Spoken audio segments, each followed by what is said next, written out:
Hi Matt, welcome to our little TGA chat room. Thanks for joining us. Love me, guys. Look at you in the sun, eh? Tanning yourself all I'm day. doing something wrong. Should be outside. Is this the life of an online trainer? Yeah. But how we start these chats off is just like for you just to tell our viewers and whoever else is watching like who you are, where you're at, what you're doing at the moment. So go for it. Cool.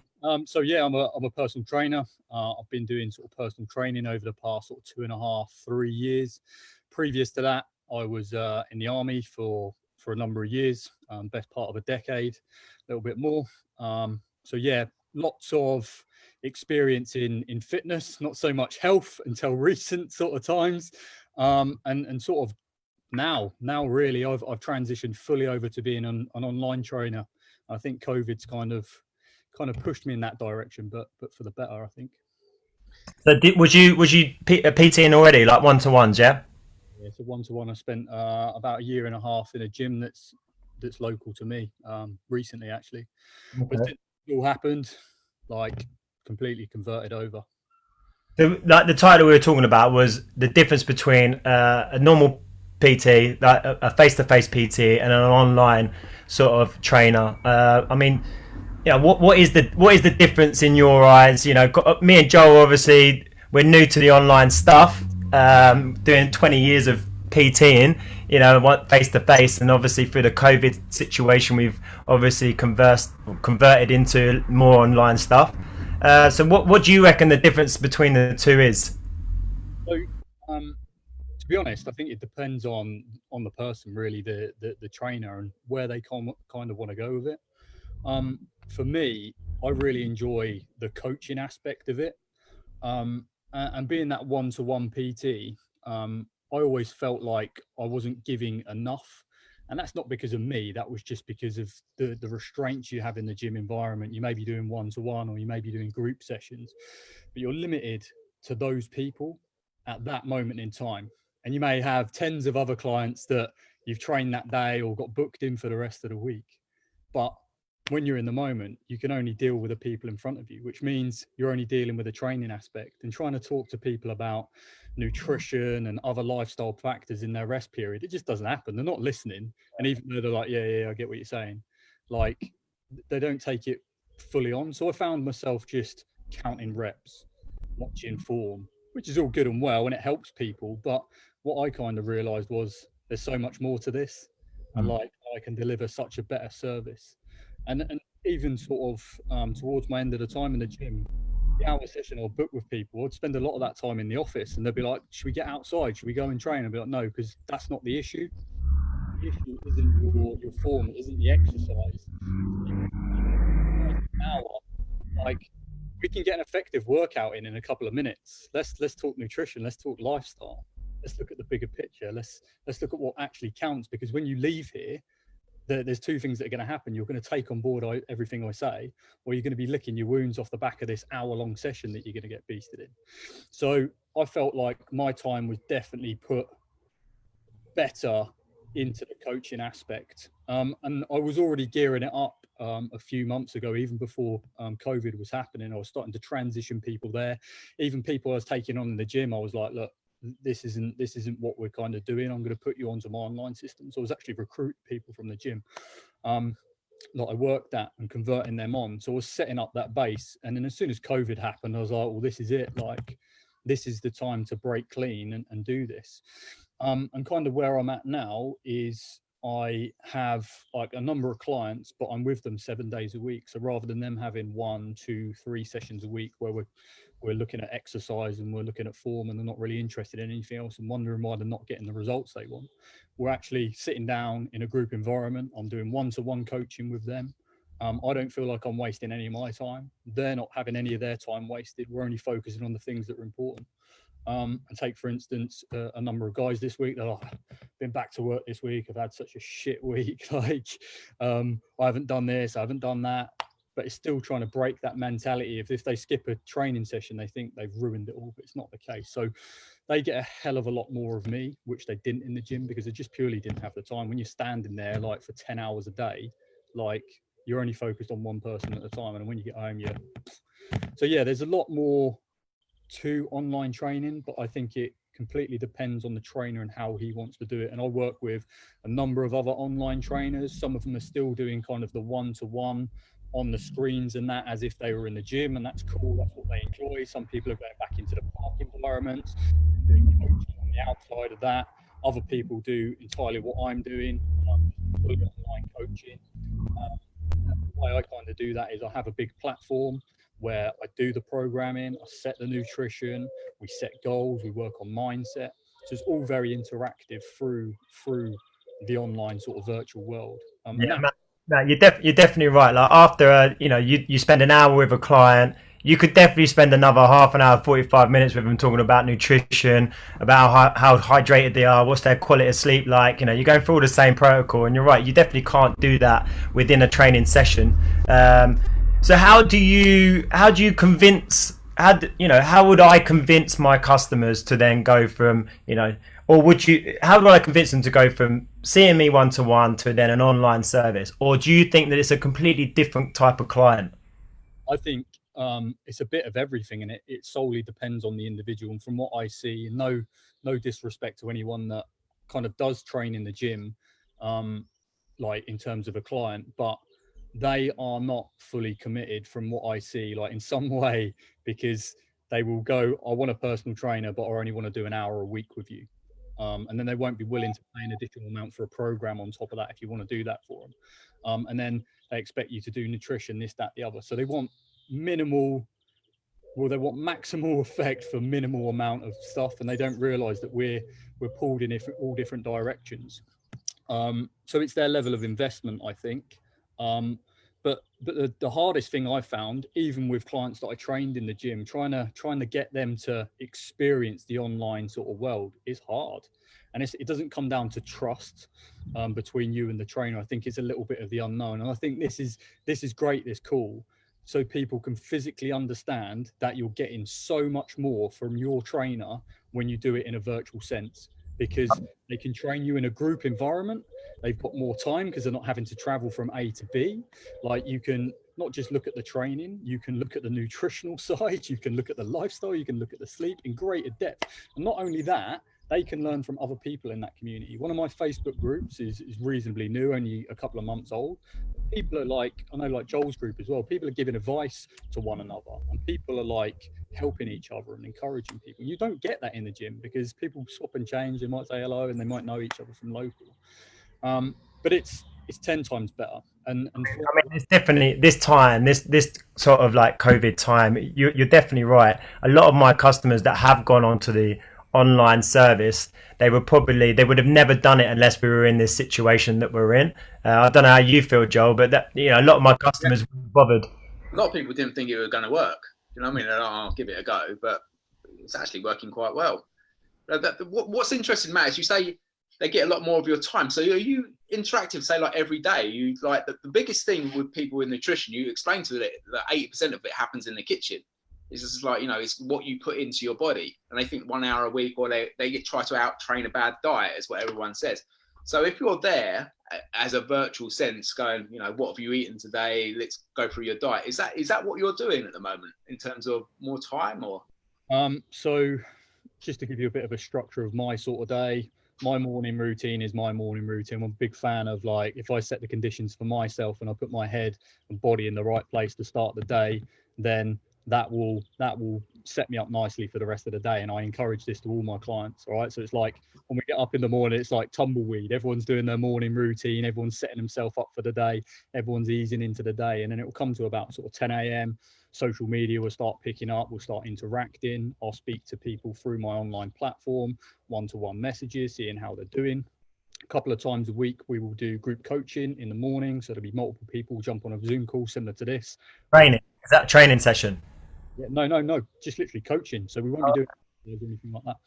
It will just purely be speaking about sort of lifestyle factors, what's working well. We always start on a high. We always start with wins. What's going well? What are you grateful for today? Like, so other people can physically hear that, because then that sort of positivity bounces from one to another. So there'll be numerous coaching calls a week in a group setting, and then additionally for the people that want the one-to-one coaching, then they have one-to-one with me on a call similar to this.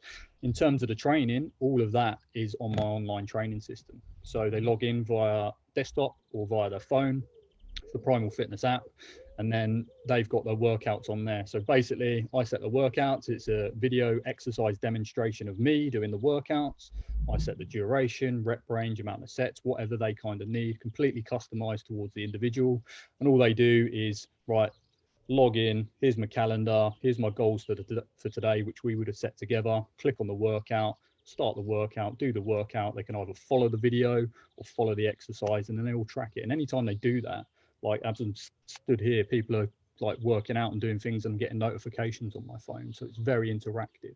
And then what I can do is go back and review that, leave notes on there, see how they've done, talk to them. The app's really good as well because it will accumulate things. So it's really, really good. And not only for me, but for them, they get so much more because they're seeing their physical progress. They've got their calendar where they see their goals. They've got like graphs and pie charts and all sorts that they see their strength increasing, and they can see the body fat changing and the increasing sort of rep ranges and weight lifted and all sorts. So it's really.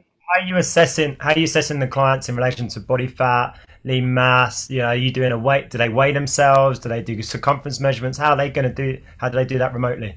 Yeah, so on the system, it's got like a picture of a person where you can put measurements on. So you tap in, get them to log in, get them a tape measure. They take all the measurements, tell them how to do it, and then they weigh themselves. And then I'll do a calculation of body fat percentage. So there's going to be a variation, but ultimately, like wherever that is, as long as they do everything the same before, which I ask of them, then there's the comparison. You see that. And as we well know, with body fat percentage, there's like 100 ways to do it, and there's probably one or two that are actually effective. So as long as we've got that estimate and that figure, and we keep that the same, and then we'll repeat that process. It's consistency, isn't it? It doesn't matter what scales they're on, who does the measurements. Potentially, they might be a couple of millimeters out here or there, but if they're in the same spot, they're doing the same thing at the same time. It's a consistent set of data, isn't it? That's I think a good message for people to understand that. You know, if they so like we do the wake way they wake up, have a wee, weigh themselves the same time every morning. Everyone's different. They might wake up at 6 o'clock, they might wake up at 10 o'clock, they might wake up at 5 o'clock, but it's the same thing for each person. So I think that's good. I think it's that, you know, it keeps them consistent. It does, yeah, it does. And yeah, again, everyone's different with that as well. Some people don't like to do that weekly, other people like to do it every week. Trying to get people to sway away from weighing himself daily and stuff like that. But I think regardless of where the stats are, as long as they've got loads of different figures as a measure as such, so they can measure their progress. So i.e. photos I think are the best, because you know how weight can fluctuate. That's great, and people look at weight, oh, I've done this and it fluctuates, blah blah blah. But having variety, so having the measurements, having the body fat, having the weight, having the photos, going off of Phil, doing sort of like almost sort of like a chart. So how are you feeling on any given day? Almost like an RPE, but just saying on a scale of 1 to 10, how am I feeling today? And I know I certainly do that with some of the apps that I do, and we've got that on our app. You're just rating how you feel, because it's all good and well having all these stats and like the scales tipping, but you may not feel good psychologically. So doing sort of like a chart and saying, right, actually, I feel really good today, but my head's not in the right place. And that can affect training as well. And I see it with myself. Some days you can be like, oh, I've got an app that does like HRV and all sorts, and it tells me I'm absolutely primed for the day, go and have a killer workout. And in the back of my head, I'm like, I ain't ready for this. And people are exactly the same. And I tell them, like, the training is the least most important aspect of this. Hang on. You're never ready for a workout. How many Spartan races you done? Come on. I hear that. You need one more to complete the set. Is that right? What would you say about, like, you know, taking it only from my own personal view, social media following? You know, is that a big influence to gain more customers online? Is it really important to have a good website? Is there, you know, that sort of stuff? Would you say that that's an important part of you or someone transitioning into an online trainer? No, I would say it all depends about quality and how you put yourself across, really. I mean, the following doesn't really matter. Like, it's about the quality of those people and whether they have trust in you as a person, as a trainer, and then you delivering a quality service. And then the growth comes off of, like, obviously word of mouth and having that trust, and building a network through that way. But even though my followings are whatever, a lot of that's in like South America. So like they all speak a completely different language. So it's all good and well, but it's about that quality. It really is, rather than the amount. So how do you pick up your customers? Now, so you can boost your following through promoting posts. I mean, you can do like celebrity endorsements, whatever. But I think you've got to be very, very careful with that. The thing that I found the most effective is choosing 1 or 2 posts and just promoting that. Just putting like, I don't know, $10 on that post. Do that for 7 days a week, and then that just boosts your likes and following, providing it's a good post. And I put some outrageous stuff. I just put a picture that captures people. Like a lot of people like the topless one. You like to incite an argument, Matt? I do, yeah. Like spitting in the face of conventional wisdom. Yeah, that's what it's all about, because I think that raises eyebrows, and a lot of people say to me, like, you just say it how it is. And something that winds me up is there's just a lot of bullshit out there, like, and there's a lot of stuff that's completely misleading. I think we just need to be more genuine and upfront, like, and this is something I've learned, like, telling people straight, even clients, like, if they're doing something wrong, tell them, because they don't expect it.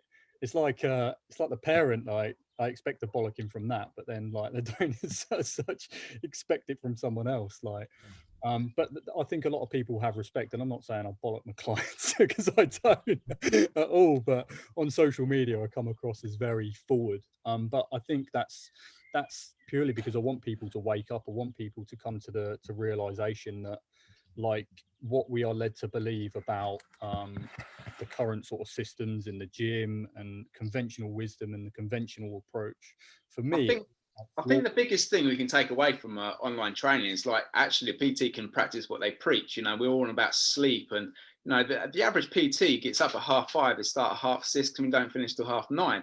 That is not healthy at all. You know, we eat on the go. And suddenly, if you're saying you're easing the day in, you start about 10 o'clock after having your nice walk, grounding yourself in the grass, having your bulletproof coffee, a nice little dip in the water. I mean, that's what life should be like completely. And if this online training is enable you to do that, and also your clients, you know, you're telling your clients to get in the gym at 6:30 when they could probably do an extra hour in bed, they'll do them more well than beasting themselves in the gym. And it's trying to put that point across. It's like, you know, it's looking after yourself. If you're getting 5 hours sleep and you're trying to work yourself and beast yourself in a gym, it's not doing you any good.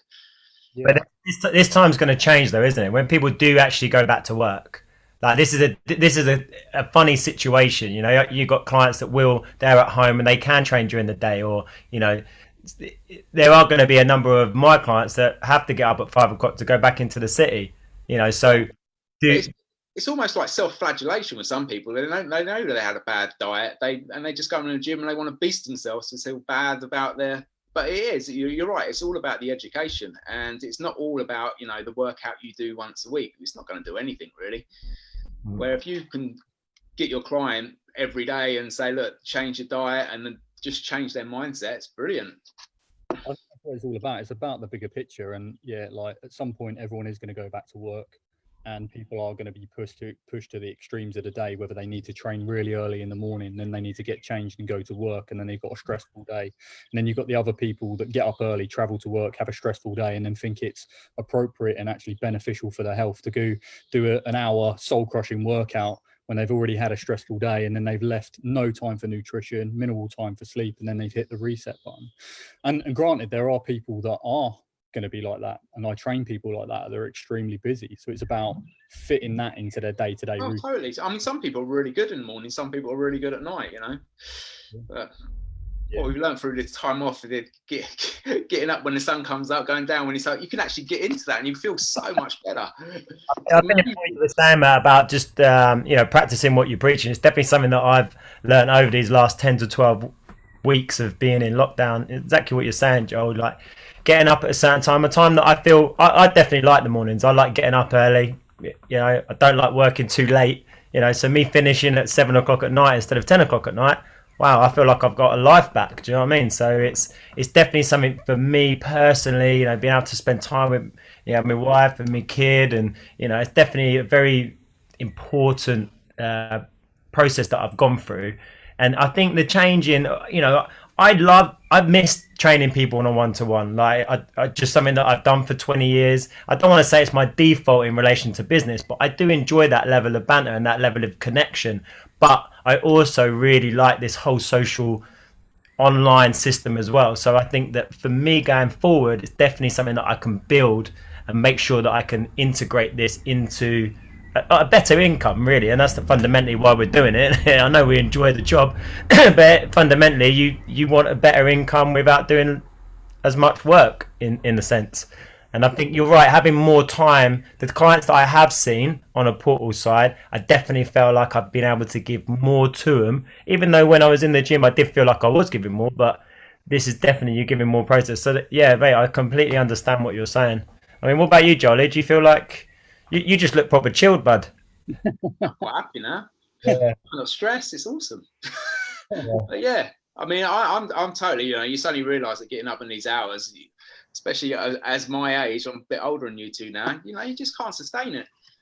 And people need to learn that rest, recovery. You don't have to beast yourself too much in the gym. If you live a stressful life, why add another stress to yourself in the gym? You got to work hard. Don't get me wrong. You got to work hard, but it's the education side. And nutrition is the biggest thing. What about Matt? What about the difference between these people that are going online? Obviously, at the moment, they're probably researching home workouts and online trainers and stuff like that. How can they sift between the bullshit ones and the genuine ones? I mean, is it the type of post that you're giving out? Is it the I don't know how basically for myself, how would I put myself across to not be? Do you have to be proper salesy? Do you have to be like what's the sort of I think it's all about having balance, and what I've found is just be genuine, just be myself completely. That's the best thing.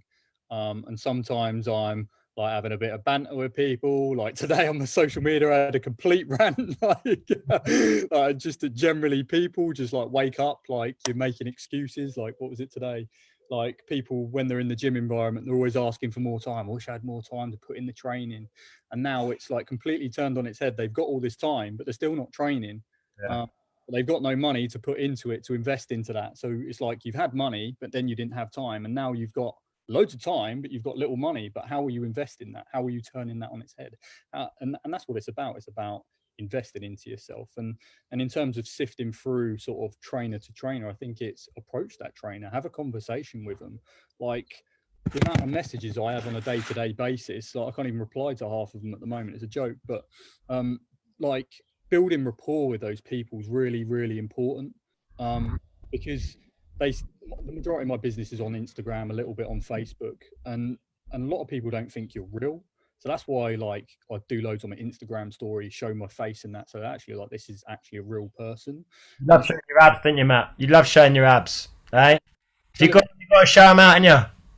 Exactly that, yeah, and it appeals to a certain type of market, in particular the guys. Like,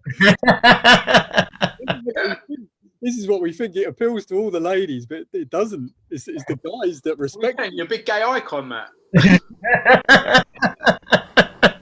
It's amazing. But yeah, I think like for anyone that's on the fence about sort of converting over to that, like have a decent conversation with your trainer if you've got a trainer. If you haven't and you want to go out there and achieve fitness goals, like do a bit of research, follow that person. I know people that have been following me for months and months and months and months, and now they're only just saying, Matt, I've been following you for a little while. And I called them out on my Facebook the other day because on your Facebook you can see who's seen the post. I was like, I know you're watching, I know you're watching. And then people were like, yeah, I am. It's funny, like, but people, I think the more the crowd sort of shifts and the more people get involved, that causes a bit more of a movement, and that creates more trust in that. Someone is on the fence, just approach that trainer or something like that, watch them, have a conversation with them, and then from our point of view, build a bit more trust with them. It doesn't have to go down the point of sale straight away. Like sometimes some people will want that, they want a definitive answer. People are straight in there with price, and we're like, well, what is this worth to you? Like I've spoken to a couple of people today and they're like, I don't know if I can do this. I don't know if I can commit to this. Time, money, like whatever. It's like, well, what have you currently got in your life now that is holding you back from achieving your goals? Where do you see yourself in 2 years, 5 years, 10 years if you don't commit to change now? And that's ultimately what it's about, because we procrastinate, we put things off. As human beings, we want to take the nice, comfy, easy option. It's a survival mechanism, but without pushing outside of your comfort zone and taking risks, you're never gonna grow. And for myself, like taking risks, like in competition, taking risks with business, throwing more money into my business than I'm earning and stuff like that, and just taking bold risks and bold moves. And without that, you're just going to stay the same. And it's exactly the same with your training. If you're not willing to push yourself out your comfort zone, then how do you expect to grow? You're just going to turn off, do your reps, do your sets, and bugger off. But if you set some goals, and find a trainer that can help you with that, you're going to get closer. And even for myself, I kind of admitted yesterday to people on my social media, and my team was like, so with my sort of racing, I've done all right last year in UK Spartan, and I've done all the coaching on my own, and I've done all the traveling. I've done absolutely everything, like the feeding, the travel, like going to Ireland, going up to Scotland, like done the full works myself. And it was an absolute ball ache. It was hard work. And then I was doing 2 or 3 races a weekend and podium at them. So I was absolutely ball bags. So this year I've kind of been like, right, let's take a step back and hire someone to take away that hassle. So for a coach to get a coach, that's absolutely mind-blowing. Like, and people should acknowledge that if coaches are getting coaches not only for their business but getting it for their own physical performance, like that says something, that everyone needs a mentor, everyone needs a coach, so that you can get from A to B as quick as possible. And for me, seeking out advice from a doctor, from a sports scientist, to go, right, this is what you need to do from that outside perspective to implement changes along with his experience, my experience, and my knowledge. Like if I was up here on my own and I've got someone else now, all that's going to happen is we're going to elevate. And this is exactly the same for the average person. Like, you're never going to get a high level athlete without a coach. That's a lot of people think they can do it on their own, but you can't. Exactly. We all need support. Massively. Are you using any software at the moment? What sort of software are you using for your online system? Are you, if you don't mind me asking, I don't know if it's. So there's a couple of apps I've used. There's a number of them out there, like True Coach. What's another one? Some other app. I use Trainerize, and using Trainerize is really, really good because it's all branded up yourself. You can log on to Google or other app stores or whatever they are, the Android one. And they can Apple one. Yeah, whatever that one is. Yeah. Apple, isn't it? Apple everything. Yeah, so log in there. It's all my brand, all my stuff. So as soon as people log in, it's a picture of me jumping over some fire, looking good. And then they log in. I could have guessed that, Matt. I could have guessed that. Did you have it top up? They wouldn't allow me. They wouldn't allow me to have the logo. I was like, "You having a laugh?" Like, was you flexing your guns at the same time, Matt? Yes. Obviously. Brilliant. I mean, what at the moment I've been asking everyone who comes on these chats. I mean, who are you currently following? Is there any books that you're currently reading? Anything that you kind of? You know what I'm really into at the moment is like motivation. Now, you wouldn't kind of expect this like from any fitness professional, but like I said about coaching, like everyone needs motivation. One of the ways I'm starting my day is by working on my mindset. First of all, starting on movement, getting out in nature, and then doing sort of gratitude, meditation, visualization, and then doing affirmations. And then I go into like my morning movement routine. And over the past week or so, I've been listening to loads of Tony Robbins stuff. Absolutely powerful, like listening to his story. So he's at the moment is a huge influence on my mindset and the way I'm kind of thinking. On top of that, sort of fit pros that I'm following, I love Ben Greenfield. I don't know if you've heard of him. American guy. He was voted top US personal trainer a number of years ago. He owns a company called Keon, so I follow him. I follow numerous doctors from around the world. Paul Saladino, he's like a carnivore medical doctor. So I've tried a bit of the carnivore approach over the past sort of 6 weeks, purely living off of organs, bones, steak, eggs. Yeah, pretty much just all animal produce. I don't think I've had a vegetable in about sort of 6 or 7 weeks. It's like, oh, you're not having your 5 a day. No, I'm having about 100 a day instead. Like, So yeah, I'm heavily influenced by other people, because I think the more you surround yourself with successful people or people that have got similar interests to you, you're only going to rise to that. And I'm forever picking knowledge from here, there, everywhere. But knowledge is great, knowledge is powerful. But I think the best thing to do is experience things. And that's kind of why I've done carnivore. Like I've done vegetarian, I've done veganism, I've done like keto pretty strict, I've done like paleo, I've done more sort of primal stuff now, I've done the carnivore, like whatever. It's good about experiencing things, because I find that's the way to learn. Because you can't sort of go from a standpoint of giving advice on something if I totally agree, mate. You can't. You got to try it out yourself. don't knock it till you tried it. Exactly. No, is there anything else that you want to ask Matt, or are you good? Oh, Matt, no, me and Matt have talked about loads of stuff. It's like we could talk ages about all this like biohacks and these glasses that he wears, and it's all good stuff. Cool. Well, it means we have to get you back on. You wouldn't believe he's 55 years old, would you?